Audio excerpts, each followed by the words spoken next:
Bismillahirrahmanirrahim. Assalamualaikum warahmatullahi wabarakatuh. Saya perwakilan dari kelompok 4 yang beranggotakan Anggun Maghfiratul Ula, Atika Purwaningsih, Depi Wulandari. Saya di sini akan menjelaskan tentang materi posisi filsafat pendidikan dalam struktur ilmu. Yang pertama, pengertian filsafat. Menurut Reja Mudyaharjo di dalam bukunya Filsafat Ilmu Pendidikan mengatakan bahwa filsafat pendidikan adalah pengetahuan yang menyelidiki substansi pelaksanaan pendidikan yang berkaitan dengan tujuan, latar belakang, cara, hasil, dan hakikat ilmu pendidikan yang berhubungan dengan analisis kritis terhadap struktur dan kegunaannya. Selanjutnya, menurut John Dewey yang dikutip oleh Jalaluddin dan Abdullah di dalam bukunya Filsafat Pendidikan mengatakan bahwa filsafat pendidikan merupakan suatu pembentukan kemampuan dasar yang fundamental, baik yang menyangkut daya pikir intelektual maupun daya perasaan emosional menuju ke arah tabiat manusia. Maka filsafat bisa juga diartikan sebagai teori umum pendidikan. Yang selanjutnya, menurut Jalaluddin dan Abdullah Idi di dalam bukunya Filsafat Pendidikan yang mengutip dari Asy-Syaibani menjelaskan bahwa filsafat pendidikan adalah aktivitas pikiran yang teratur yang menjadikan filsafat tersebut sebagai jalan untuk mengatur, menyelaraskan, dan memadukan proses pendidikan. Artinya, dengan berfilsafat diharapkan persoalan-persoalan yang terdapat di dalam pendidikan dapat terpecahkan. Hal ini sesuai dengan pendapat Muzayyin Arifin bahwa filsafat pendidikan adalah filsafat yang memikirkan tentang masalah pendidikan. Yang kedua, hubungan filsafat dan pendidikan. Bernadette mengatakan bahwa hubungan filsafat dan pendidikan dapat dibedakan menjadi dua berikut ini. Yang pertama, hubungan keharusan. Berfilsafat berarti mencari nilai-nilai ideal atau cita-cita yang lebih baik, sedangkan pendidikan mengaktualisasikan nilai-nilai ini dalam kehidupan manusia. Pendidikan bertindak mencari arah yang terbaik dengan berbekal teori-teori pendidikan yang diberikan antara lain oleh pemikiran filsafat. Yang kedua, dasar pendidikan. Filsafat mengadakan tinjauan yang luas terhadap realita termasuk manusia. Maka, dibahaslah antara lain pandangan dunia dan pandangan hidup. Konsep-konsep ini selanjutnya menjadi dasar atau landasan penyusunan tujuan dan metodologi pendidikan. Sebaliknya, pengalaman pendidik dalam realita menjadi masukan dan pertimbangan bagi filsafat untuk mengembangkan pemikiran pendidikan.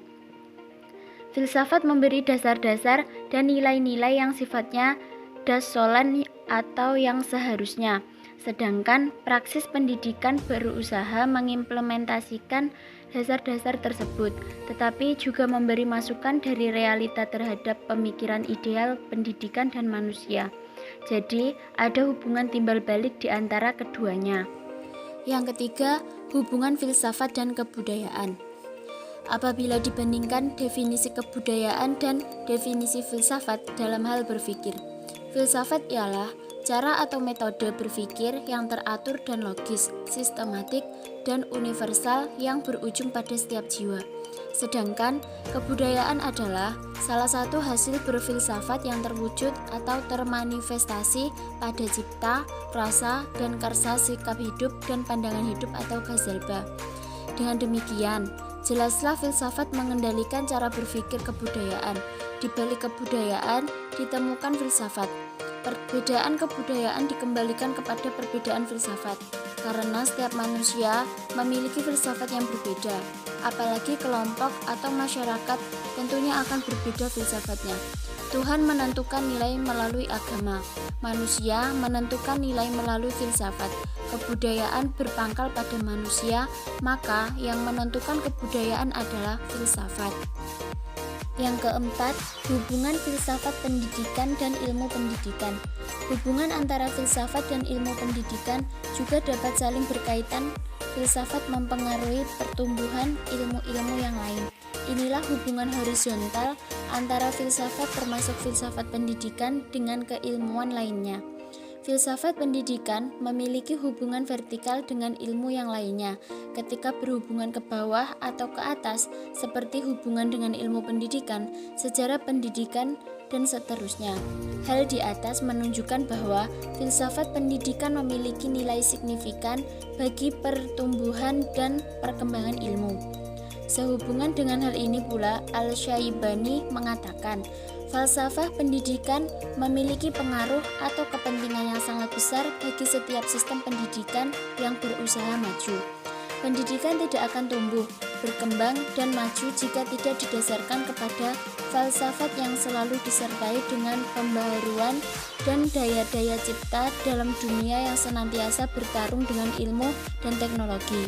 Selagi kita masih bertanya, mengapa kita mengajar, bagaimana mengajar itu, selama itu pula pendidikan memerlukan filsafat. Menurut Ali Saifullah, sebagaimana dikutip Jalaluddin, filsafat pendidikan dan teori pendidikan memiliki hubungan suplementer sebagai berikut. 1. Kegiatan merumuskan dasar-dasar, tujuan-tujuan pendidikan, konsep tentang hakikat manusia, serta konsepsi hakikat dan segi pendidikan. Yang kedua, kegiatan merumuskan sistem atau teori pendidikan yang meliputi politik pendidikan, kepemimpinan pendidikan, metodologi pendidikan dan pengajaran, termasuk pola-pola akulturasi pendidikan dengan masyarakat. Yang kelima, hubungan ilmu pendidikan dan teknologi pendidikan. Di dalam perkembangannya yang tiada henti, teknologi memberikan perubahan yang sangat besar di berbagai bidang kehidupan, termasuk dunia pendidikan. Begitu pentingnya pendidikan bagi kehidupan untuk meningkatkan sumber daya manusia yang berkualitas.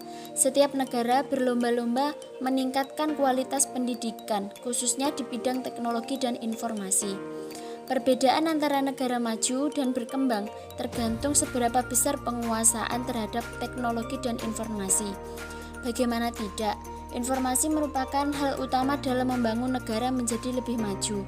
Keberadaan teknologi banyak dikembangkan untuk pendidikan sebagai alat pembelajaran.